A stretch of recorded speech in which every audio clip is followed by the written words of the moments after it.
Hvaljen Isus i Marija. 찬미 예수 마리아, To je rekao 사랑하는 젊은이 여러분 모두에게 인사를 드립니다. 본당 신부님께서 말씀하신 것처럼 저는 이울의 마리쉬치 신부입니다. 이곳 메주거리에서 보좌 신부 역할을 하고 있습니다. 제가 여러분들에게 이 카테케이스 가르침을 하기 전에 제 자신을 먼저 소개해 드릴게요. 저는 1969년생입니다. 슐리자에서 태어났습니다. 메주거리에서 한 100km 정도 떨어져 있어요. 그리고 저희는 대가족입니다. 11명의 형제 자매들이 있습니다. 어머니는 지금도 생존하시고 아버지께서는 유감스럽게도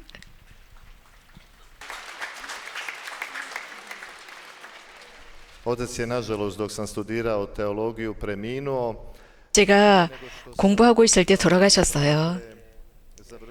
Sam 제가 프란치스칸 회원이 되기 전에 저는 경제학과를 졸업했습니다. 그리고 6년 동안 저는 은행원으로 열심히 일했습니다. 그리고 프란치스칸이 되었고 이제 사제 수품을 받은 지 5년이 되었습니다. 슈르키브렉 성지에서 사제 생활을 했고 또 메주거리 근처의 본당 주임으로 체린 본당으로 주임으로 4년 동안 있다가 저희 광구장님께서 저를 이건 메주거리의 보좌로 임명하셨습니다.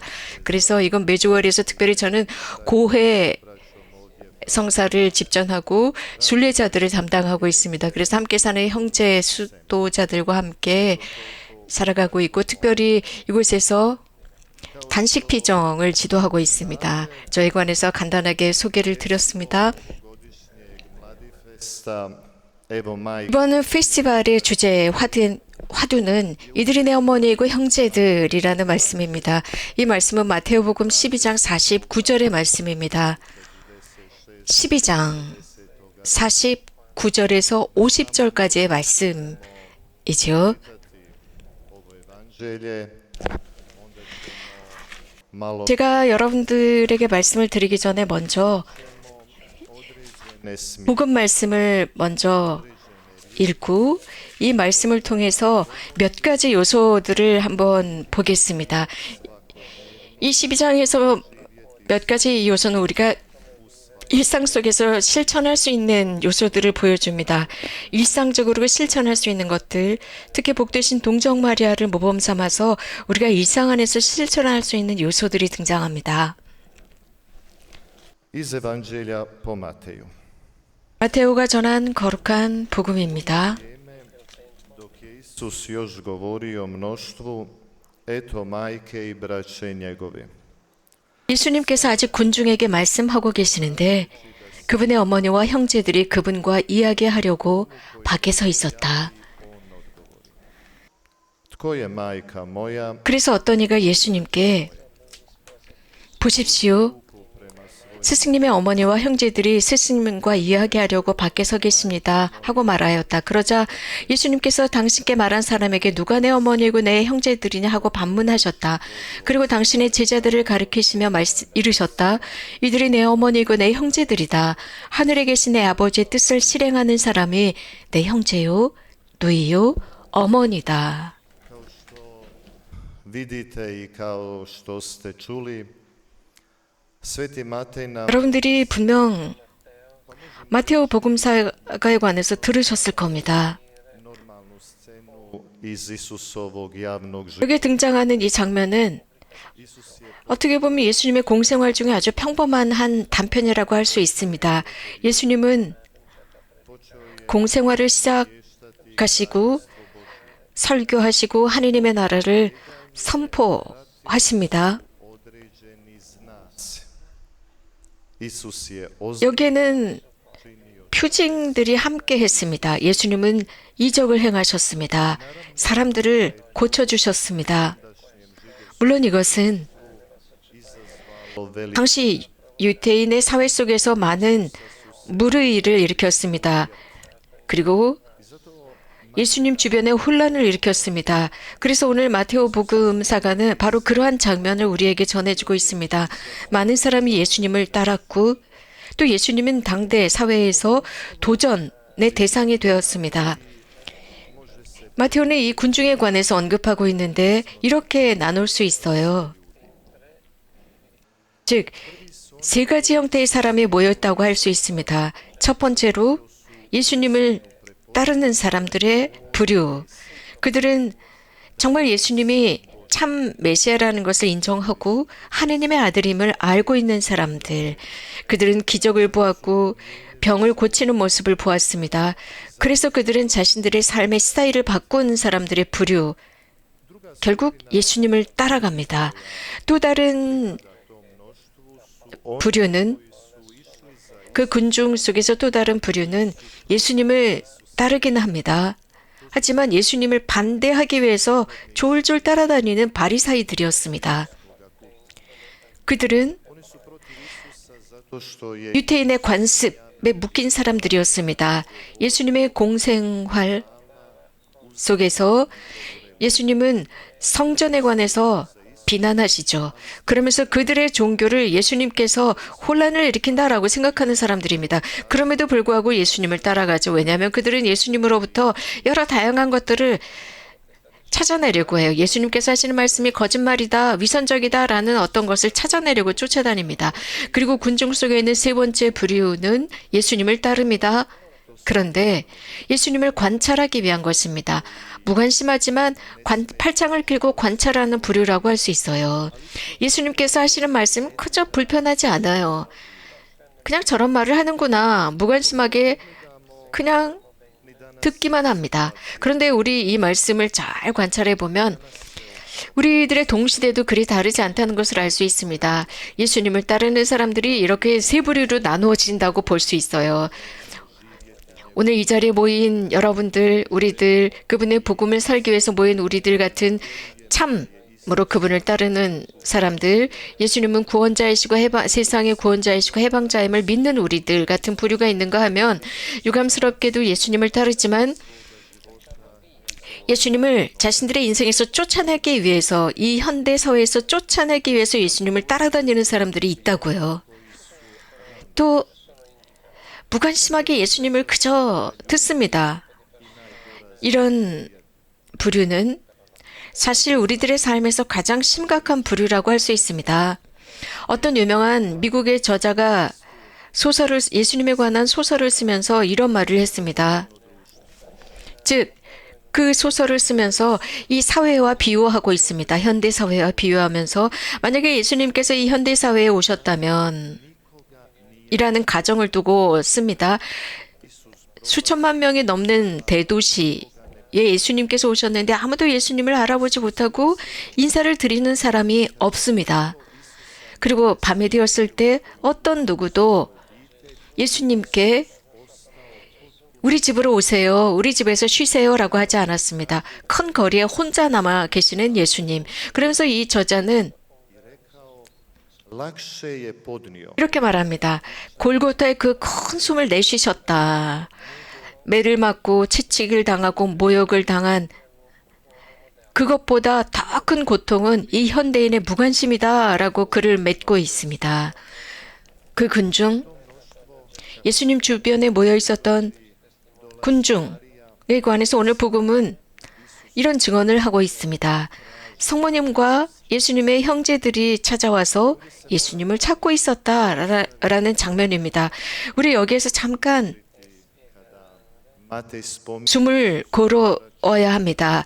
곧 마테오가 말하는 예수님의 형제들이라는 복수를 쓰고 있는데요. 우리는 여기에서 예수님의 진짜 혈육의 형제들을 의미하는 것이 아닙니다. 히브리어 유태인, 즉 히브리어를 그대로 번역한 것이 그리스어입니다. 그래서 사실 그리스어에서는 형제인데 히브리어에서는 형제들이라고 합니다. 하지만 혈육의 진짜 형제가 아니라 친척들, 사촌들을 의미하고 있습니다. 그것은 요한의 신학에도 드러납니다. 요한은 죽기 직전에 즉 예수님께서는 돌아가시기 직전에 당신의 어머니를 요한에게 맡겼죠. 그리고 받아들입니다. 그리고 우리 모두는 형제 자매들이 됩니다. 그래서 우리가 예수님의 형제들이라고 하면 예수님의 가깝고 먼 친척들을 의미합니다. Isusa. 여기에서 동사가 등장하는데 예수님을 찾다라는 동사입니다. 찾다. 성모님은 예수님의 형제들과 함께, 즉 친척 형제들과 함께 예수님을 찾고 있다. 찾다라는 말은 여기에 등장하는데 아주 중요합니다. 예수님은 처음 예수님을 찾은 것은 아닙니다. 마르코 복음에 의하면 성모님은 늘 예수님을 찾으셨습니다. 루카 복음에 의하면 루카 복음 2장에서는 성모님과 요셉은 예수님을 성전에서 찾으셨습니다. 예수님을 찾다라는 동사가 무엇을 내포하고 있을까요? 현대 우리는, 특히 현대를 살고 있는 젊은이들, 그 외 모든 남녀노소를 막론하고 우리는 정말 빠른 시대에 살고 있습니다. 모든 게 빠르게 돌아가고 있습니다. 많은 스트레스와 많은 문제와 걱정들이 우리들을 잔뜩 짓누르고 있습니다. 그래서 사람은 빨리빨리 학교를 마치고 직장을 얻어서 가족을 이끌어가려고 합니다. 정말 빠르게 모든 것이 지나가는 상황 속에서 하느님을 잊고 살아갑니다. 하느님을 잊은 채 활동하고 있습니다. 그렇기 때문에 우리는 불안해요. 불안하고 내가 뭘 잘못하고 있는가라고 생각합니다. 그럴 땐 무엇을 해야 할까요? 성모님께서 하신 것처럼 해야 합니다. 루카복음에서 언급하고 루카복음 2장에서 언급하는 것처럼 성모님께서는 멈추십니다. 집으로 돌아가다가 멈추십니다. 그리고 예루살렘으로 돌아가십니다. 마지막으로 예수님을 만났던 그 자리로 돌아가십니다. 이게 무슨 뜻일까요? 우리도 그래요. 이렇게 바쁘게 돌아가는 사회에서 생활하면서 이제 우리는 다시 멈추고 숨을 고르면서 우리들의 성전, 우리들의 기도로 돌아가야 합니다. 바로 그 자리에 예수님이 계시니까요. 이것은 성모님께서도 이곳 메주거리에서 말씀하고 계십니다. 성모님의 메시지 2016년 2월 25일 메시지에서 성모님께서 이렇게 말씀하셔요. 너는 길을 잃었구나. 너희들의 목적이 무엇인지도 모르는구나. 이제 십자가를 손에 들고 예수님을 보고 그분을 따라라. 마음을 다한 기도로 돌아가라. 기도 안에서 희망과 너희들 삶의 의미를 찾게 될 거다라는 말씀입니다. 사랑하는 젊은 친구 여러분, 우리가 지금 참여하고 있는 이 기도 청년 페스티벌 메주거리에서 하고 있는데요. 이 페스티벌은 다름 아닌 우리들의 인생 안에서 예수님 찾기라고 할 수 있습니다. 이것은 이 예수님 찾기는 기도를 통해서, 로사리오 기도를 통해서, 또 거룩한 미사를 봉헌하면서 예수님을 찾겠습니다. 또한 성체 조회를 하면서 예수님을 찾기로 해요. 이건 메주거리에는 천상 어머니 평화의 모후 성모님의 도움을 통해서 희망을 찾을 수 있는 곳입니다. 우리 삶의 의미를 찾을 수 있는 곳입니다. 다름 아닌 예수 그리스도입니다. 그래서 성모님께서는 늘 우리를 그리스도께로 이끌어 가십니다. 주님 찾기. 그것은 성모 마리아를 따르면서 가능합니다. 즉, 성모님을 더욱 닮아가면서 더욱 예수님을 잘 찾을 수 있습니다. 그래서 성모님처럼 우리도 세심해야 합니다.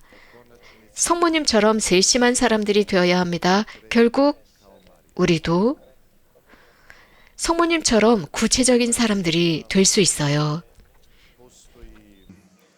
동관복음에는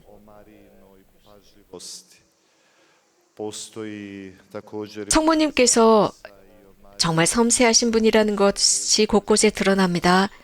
또 성모님께서 아주 구체적으로 관심을 기울이셨던 부분들도 드러납니다. 그 중에서 가장 멋진 에피소드는 가브리엘 천사가 성모님에게 말씀을 들려주었을 때입니다. 가브리엘 천사가 동정 마리아를 찾아갑니다. 인사를 건넵니다. 마리아는 그 인사가 무슨 뜻인지 몰랐습니다. 심지어 깜짝 놀랐다, 충격을 받았다라고도 할 수 있습니다. 왜냐하면 너는 아들을 잉태할 것이다 라는 말이었습니다. 그게 불가능하다는 것을 마리아는 알고 있었습니다. 그렇기 때문에 용기를 내서 그 천사와 대화를 나눕니다. 아니 이게 어떻게 가능하단 말이에요? 라고 묻습니다. 그러자 천사는 성령의 힘이 내 위에 내릴 것이고 그 아이는 거룩한 이 하느님의 아들로서 이 세상을 죄로부터 구원할 것이다. 하지만 마리아는 더 용감해집니다. 곧 정말 불가능한 일이었는데 더 용감해져요. 곧 하느님의 말씀을 믿습니다. 마리아야말로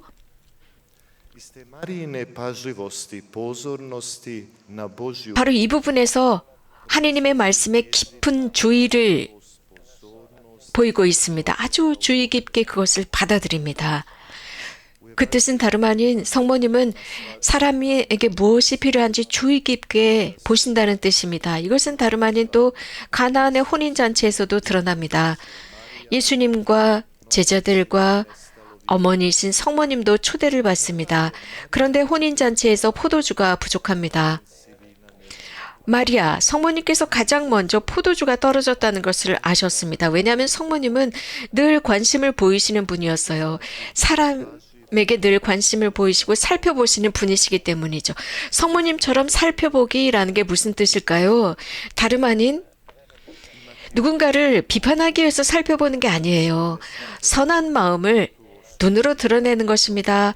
사람의 한 일상 속에서 그에게 무엇이 필요한지를 눈을 통해서 사랑을 드러내는 것입니다. 불의하게 비판하기 위한 것이 아닙니다. 늘 보살펴 보는 것이죠. 사랑으로. 이렇게 우리는 성경 말씀, 하느님의 말씀을 잘 세심하게 주의 깊게 듣고 보는 것입니다.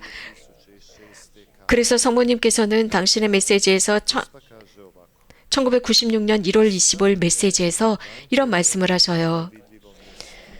복음을 너희 집에 잘 보이는 자리에 모셔라. 그리고 너희들의 생활로 복음을 증언하여라. 하느님의 말씀을 믿는 사람들임을 증언하여라. 우리 각자는 우리 집에 정말 성경이 잘 보이는 자리에 모셔져 있는가 각자가 압니다. 성경은 단순한 책이 아닙니다. 그저 책장에 꽂혀 있는 책으로 먼지를 잔뜩 뒤집어 쓰고 다른 책들과 함께 나란히 어깨를 나란히 하고 있을 만한 그런 책이 아닙니다. 성경은 읽어야 하는 책입니다. 그래서 여러분들의 책장에 혹은 서랍에 그냥 두지 마십시오. 성경에 관한 진짜 스토리가 하나 있습니다. 이거 보스니아 헤르체고비나에 얼마 전에 있었던 전쟁인데 이 적군들이 모스타르에 쳐들어왔습니다. 그리고 프란체스칸 수녀님들의 수도원에 쳐들어갑니다. 그때 수녀님들은 그 수도원에서 피난을 가셨어요. 그리고 그 수도원에서 나가면서 아주 필요한 것들만 가지고 급히 서둘러 나갑니다. 그때 적군이 그 수도원에 들어와서 도둑질을 하기 시작합니다.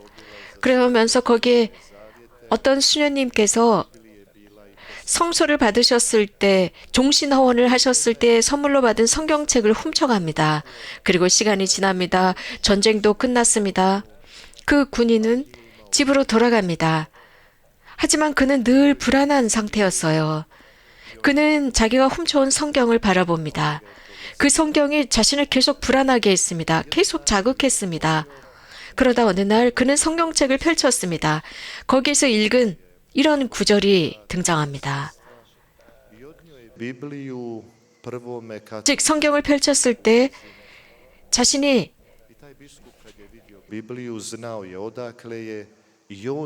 그 훔친 성경을 다시 자신이 살고 있는 그 교구장님께 갖다 드립니다. 그리고 그 성경의 주소를 보고 그 성경을 모스타르 수도원에 가져다 줍니다. 그 성경의 주인을 찾아주었던 것이죠. 이게 무슨 뜻일까요? 성경은 그저 멍청하게 성경책을 덮은 채로 잠을 잘 수 없다는 것입니다. 성경이라는 것은 살아있는 책이기 때문입니다. 늘 펼쳐서 읽어야 하는 것이기 때문입니다. 결국 그 성경은 주인에게로 돌아갔습니다. 그래서 성모님께서는 우리에게 늘 성경 말씀을 읽으라고 하시는 겁니다. 하느님의 말씀과 나는 어떤 관계가 있는지 생각해 보아야 합니다. 정말 내가 주일이 되었을 때 그 복음 말씀이 선포되었을 때 그 선포된 복음 말씀이 내 개인 삶에서 그 성경 말씀, 복음 말씀이 살아 숨쉬고 있는가? Biblija nas 그 주간에 내 길을 비추는 말씀인가? 아니면 그저 죽은 말마디 단어들로서 내 삶 안에 흩어져 있는가? 정말 그 주간에 들은 복음 말씀이 내 삶을 자극하고 내 삶의 질서를 매겨주고 있는 것일까? 주님은 나의 빛, 나의 구원, 내가 당신이 저와 함께 하시는데 누구를 두려워하랴? 라는 말씀으로 우리 안에 용해되어야 합니다. 특히 회개하여라, 더 이상 죄를 짓지 마라 라는 말씀을 하십니다. 어떤 사람들이 이런 말씀을 싫어합니다. 하지만 성경 말씀은 칼이 됩니다. 그래서 두 개로 나누어 놓습니다. 성모님께서는 당신의 어머니다운 사랑으로 우리들을 어루만지시면서 성경 말씀을 읽으라고 하십니다. 사랑하는 젊은이 여러분, 성경 말씀을 읽으십시오. 하느님의 말씀을 읽으십시오. 이것이 바로 사람의 상황을 잘 보살펴주는 조건이 됩니다. 사람에게는 도움이 필요합니다. 그 도움은 성경 말씀으로부터 옵니다. 또 성모님의 또 다른 특징이 있는데 성모님은 구체적인 사람이었습니다. 가나안의 혼인잔치에서도 그러하셨습니다. 포도주가 떨어졌다라는 것을 아셨을 때 그저 수동적인 사람, 참가자가 아니었습니다. 포도주가 떨어졌구나 라고 그냥 무관심하지 않았습니다. 포도주가 떨어졌을 때의 성모님의 행동, 또 가브리엘 대천사가 마리아에게 알려줍니다. 사촌 엘리사벳이 임신한 지 꽤 되었다라는 말을 듣고 서둘러 그것을 찾아갑니다. 또 예수님을 잃었을 때 예수님을 찾아 나서십니다.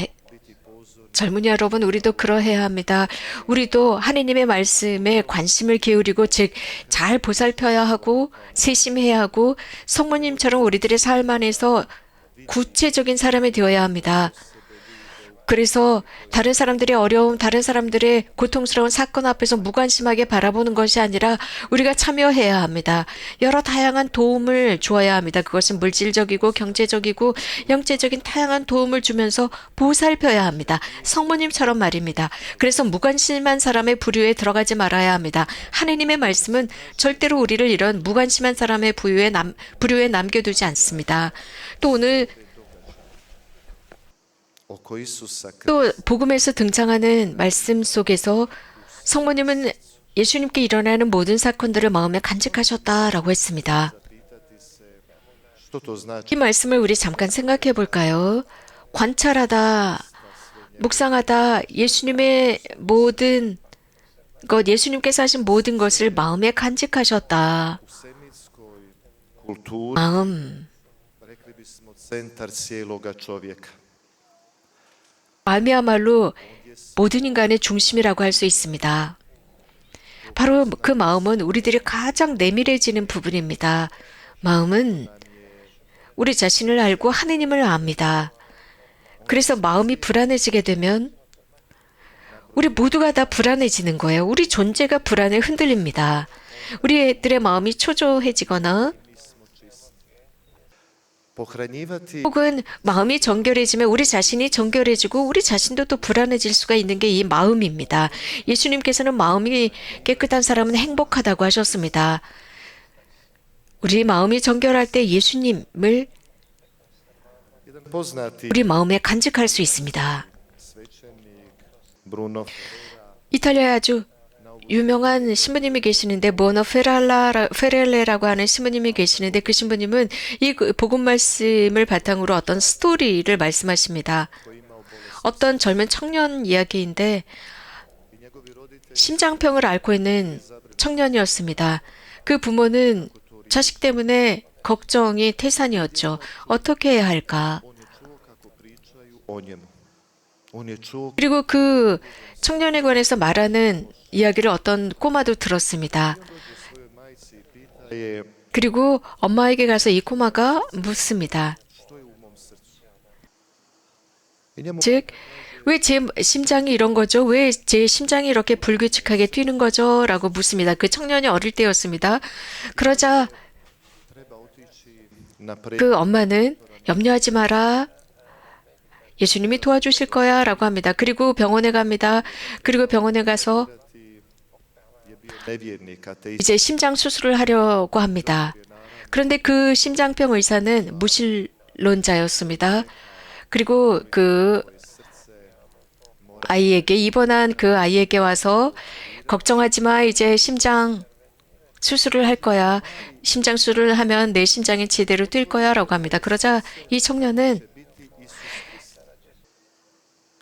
의사에게 선생님, 제 심장을 열었을 때 그 안에 예수님이 계실 거예요. 라고 합니다. 그러자 의사는 아니야, 그렇지 않아. 걱정하지 마. 그 안에 그 심장에 문제가 있기 때문에 거기에 무엇인가 이식해야 해. 그러자 그 청년은 그 안에 예수님이 계세요. 라고 합니다. 그리고 마취를 하고 심장 수술을 시작합니다.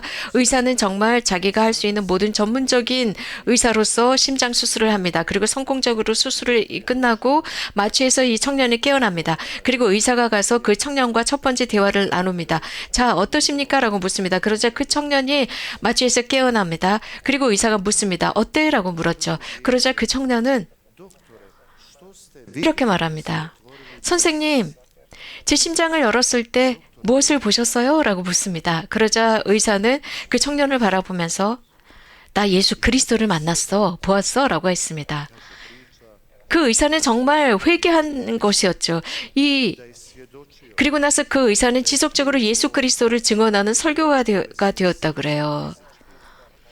이 심장 전문의는 정말 많은 사람들의 심장 수술을 한 사람들입니다. koja su to 즉 예수님이 계시지 않는 심장을 수술했습니다. 많은 사람들의 심장을 수술했죠. 곧 많은 사람들을 회개시켰다는 뜻입니다. 젊은 친구 여러분, 우리들의 마음 안에는 무엇이 있을까요? 무엇이 잠재 있을까요? 우리들의 마음 안에 정말 예수 그리스도가 계시는 겁니까? 혹은 그 외 다른 것이 잔뜩 자리를 차지하고 오스되고 있는 건 아닐까요? 우리들의 마음은 예수 그리스도와 연결되어 있어야 합니다. 우리들의 온 존재를 다해서 그분을 섬겨야 합니다. 혹은 pokaže ovdje u Međugorju u jednoj poruci od 그렇지 않은지는 않은지 보아야 합니다. 2009년 3월 18일 성모님께서는 이런 말씀을 하셨습니다. 오늘 da iskreno 너희가 gledate u svoje srce. Što 진심으로 오랫동안 너희 마음을 바라보도록 초대한다. 그 마음 안에서 무엇을 볼 수 있느냐. 내 아드님을 따르고자 하는 희망이 있는지 보아라 라고 했습니다. 이런 성모님의 모든 메시지는 우리를 위한 것입니다. neko će reći 우리는 jako jednostavne. 우리들의 성숙을 위해서 이런 메시지를 사용해야 합니다. 활용해야 합니다. 어떤 사람들은 메시지가 너무 단순하다고 합니다. 그러나 이 메시지는 우리의 어머니신 천상 어머니로부터 옵니다. 성모님은 말씀하시는데 그저 철학적이고 관념적으로 말씀하시지 않습니다. 마음으로부터 우러나오는 말씀, 사랑으로부터 우러나오는 말씀을 하세요. 그래서 성모님의 메시지는 단순하면서도 굉장히 깊이가 있어요. 예를 들어서 제 어머니가 저에게 얘야 아들아 조심해라 라고 하면 분명 의미가 있습니다. 다른 사람은 그 뜻을 다르게 받아들일 수 있지만 내 어머니께서 나에게 조심해라 라고 하면 긴장감을 가지고 받아들여야 합니다. 우리들의 천상 어머니 마리아께서 우리에게 조심해라 한다면 우리들의 생명보다 훨씬 더 중요한 말씀을 하신 것입니다. 기도를 통해서 가르침을 통해서 또 로사리오 기도와 개인 기도와 성체 조배와 성체 성사 참여를 통해서 우리는 우리 마음에 예수 그리스도를 모십니다. 또 우리들의 긍정적인 것을 가지고 그분을 섬깁니다. 청년 여러분, 그렇게 할 때 우리들의 마음을 건강하게 만듭니다. 우리들의 마음을 깨끗하게 만듭니다. 그 결과 정말 우리는 하느님을 찬미할 수 있게 됩니다. Mladi u potrazi 그렇기 때문에 현대 젊은이들은 자주 평화를 찾습니다. 우리는 평화를 찾아요. 평안함을 찾는데 다른 곳에서 평안함을 찾습니다. 쾌락과 물질과 허영, 이런 것들이 우리들의 불안한 마음, 우리들의 불안한 정신을 좀 잠잠하게 해줄 수 있지 않을까라고 생각합니다. 그러나 아우스팅 성기님께서는 내가 하느님 안에서 쉬지 않으면 이 마음은 늘 불안하다라고 하셨습니다. 여러분이 오신 이곳 메주거리에서 성모님을 우리는 평화의 모후라고 합니다. 현대인이 가장 바라는 게 무엇일까요? 젊은이 여러분이 가장 원하는 게 무엇일까요? 어떤 방법으로든지 마음의 평화를 찾지 않습니까? 예수님께서 부활하셔서 제자들에게 가장 먼저 하신 말씀도 너희들 나를 배반했지, 나를 버렸지 라고 하시지 않고 단지 너희에게 평화가 라고 하셨습니다.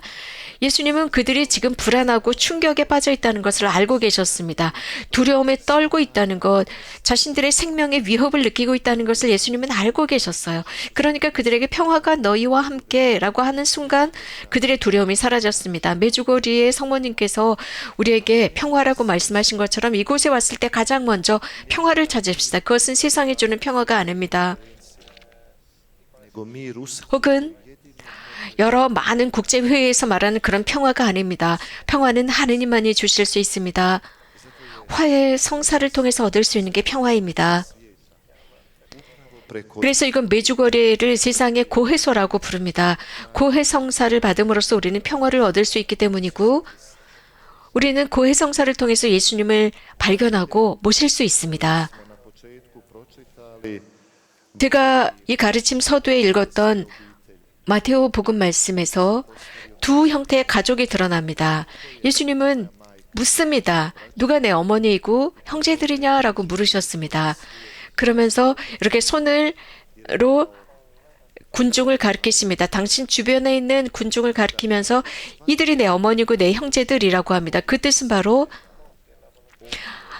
내 아버지의 뜻을 이루는 사람, 실현하는 사람이 내 어머니고 형제들이라고 했습니다. 사랑하는 젊은이 여러분, 우리가 이 자리에 모인 이유, 청년 페스티벌에 모인 이유는 그리스도를 찾기 위해서입니다. 성모님의 모범을 따라가면서 예수님을 찾읍시다. 그리고 성모님처럼 살피는 사람이 됩시다. 성모님처럼 구체적인 사람이 됩시다. 이런 모든 사건 속에서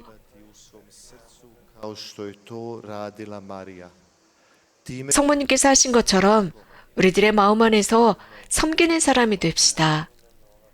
그렇게 할 때 우리는 새로운 가족이 됩니다. 예수 그리스도의 새로운 가족이 되죠.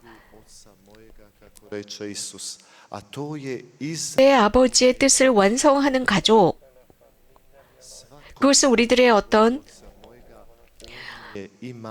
가족들, 이 지상의 가족들과 더불어서 이제 예수 그리스도의 가족이 되는 것입니다. 즉 생물학적인 가족과 예수 그리스도의 가족이 되는 것입니다. 성모님께서는 이렇게 이곳에서 우리를 새로운 가족의 일원으로 이끄십니다. 또한 성모님께서는 메시지에서 2012년 6월 25일 이런 말씀을 하십니다.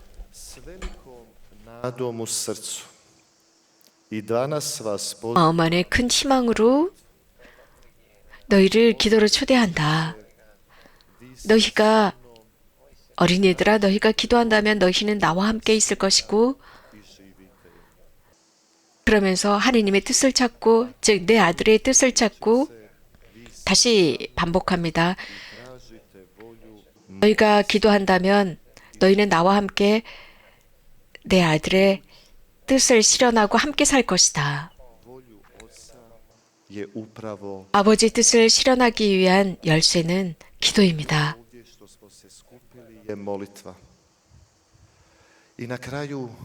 우리가 이 자리에 모인 이것도 기도입니다. 기도의 형태죠. 그렇다면 마지막으로 우리들의 기도는 어떨까? 우리는 어떤 기도를 하고 있는 것일까? 기도가 기쁨이라면, 기도가 혹은 짐이 된다면, 의무가 된다면, 자, 그렇다면 정말 멋진 책이 있습니다. 기도에 관한 조언을 해주는 책인데 어떻게 하면 기도를 잘할 수 있을까라는 책인데 거기에 이런 말이 있습니다. 기도를 제한해야 한다라는 말이 있습니다. 우리 사람들 특히 젊은이들 같은 경우는 시간에 제한을 받고 있습니다. 무엇인가 하고자 하는데 얼마를 줄 것이냐, 얼마나 할 것이냐라고 생각합니다. 여러분들이 어린아이들의 뮤지컬에 데리고 가면 이 뮤지컬 얼마나 오래 할 건데요? 그러면서 아이들은 재촉합니다. 시간, 제한을 두고 있습니다. 그러나 우리는 일상을 살아가면서 자, 무조건 기도한다가 아니라 시간을 제한시키십시오. 곧 오늘 10분, 20분 이런 식으로 점차적으로 시간을 하는 것입니다. 우리 수도자들도 기도하는 시간이 이렇게 제한되어 있습니다. 그래서 아침에 몇 시간, 저녁에 몇 시간, 끝 기도가 몇 시간 이런 식으로 여러분들 기도를 위한 시간을 구체적으로 제한하십시오. 그렇게 하면 우리는 항구하게 기도할 수 있습니다. 그렇게 하면 우리들의 기도는 열매를 맺게 됩니다. 그 기도에 관한 조언을 해주는 책은 기도를 위해서는 또 시간과 공간이 필요하다고 했습니다. 우리가 성당에 들어갔을 때 그리고 이곳 야외제대에 여러분이 오셨을 때 이 장소는 기도의 공간이라는 것을 꼭 기억해야 합니다. 기도의 장소이기 때문에 우리가 원하는 대로 함부로 행동할 수 없습니다. 소성당이나 성당도 마찬가지입니다. 우리 수도원에서 수도자들은 조그만 소성당 경당에서 기도합니다. 거기에 맞는 복장과 자세가 필요합니다. 여러분도 마찬가지입니다. 여러분들이 집에서 기도할 수 있는 장소를 마련하십시오. 그렇게 할 때 기도를 꼭 기억하게 해줍니다. 저의 동료 사제가 있는데 그는 자신의 방 안에 자신의 그 독방 안에 기도할 수 있는 조그만 장소가 있어요. 이것은 정말 좋은 일입니다. 왜냐하면 그 기도의 장소가 있다는 것은 기도를 기억하게 만들기 때문입니다. 그리고 부엌에서 우리는 식당에서 밥을 먹고 직장에서 기도하고 사무실에서 기도하죠. 하지만 우리가 기도할 수 있는 작은 공간을 한번 만들어 보세요. 그래서 언제 어디서나 기도할 수 있는 곳이 있다는 것, 그 기도는 열매를 맺습니다. 마지막으로 정말 중요할 수 있는 것인데 우리는 기도에 집중할 수 없다, 분심에 시달린다라는 것 때문에 조금 두려워합니다. 하지만 이 분심은 필요한 것이에요. 왜냐하면 더 기도에 집중하기 위해서입니다. 아시시의 프란치스코 성인 우리들의 사부께서는요, 성당 안에 들어갔을 때마다 이렇게 하셨습니다. 이런 말씀을 하셨습니다. 모든 생각, 모든 짐이여 이제 성당 밖에 있어라. 나는 지금 성당 안에 들어가서 예수님을 만날 거야 라고 꼭 말씀하셨습니다. 얘들아 성당 밖에서 기다려다오 라고 하셨습니다. 자, 이 청년 페스티벌에는 모든 프로그램이 여러분들에게 열매를 맺기를 바랍니다. 또 특별히 기도를 통해서 성체성사를 거행하면서 성체조배를 하면서 여러분이 주님 예수 그리스도를 발견하기를 바랍니다. 이런 여정 속에서 복되신 동정 마리아께서 여러분들을 도와주시기를 바라요. 성모님은 우리들의 엄마이십니다. 모든 메시지를 통해서 우리를 당신 아드님께로 인도해 가십니다. 그래서 모든 성모 신심은 바로 그리스도 중심적입니다. 예수 그리스도를 중심으로 하고 있다는 것이죠. 성모님께 기도하면서 우리는 안전한 길을 가게 됩니다. 예수님을 향한 가장 안전한 길입니다. 물론 우리는 삶을 살아가면서 여러 가지 상황에 맞부딪히게 됩니다. 혹은 그 가나안의 혼인잔치에서의 그 신혼부부처럼 여러 많은 상황들이 일어납니다. 거기는 포도주가 떨어졌지만 혹은 우리는 삶을 살아가면서 여러 가지 많은 것이 결핍될 수 있어요. 그럼 어떻게 할까요? 성모님처럼 해야 합니다. 성모님처럼 즉 성모님께 청해야 합니다. 우리들의 그 어려운 것, 우리들의 결핍을 보시고 예수님께 청해 주실 것입니다. 우리 그렇게 성모님께 전구를 청합시다. 정말 성모님께서 천상 어머니 평화의 모후께서 여기 오신 여러분들 모두를 보호해 주시기를 청합니다. 고맙습니다.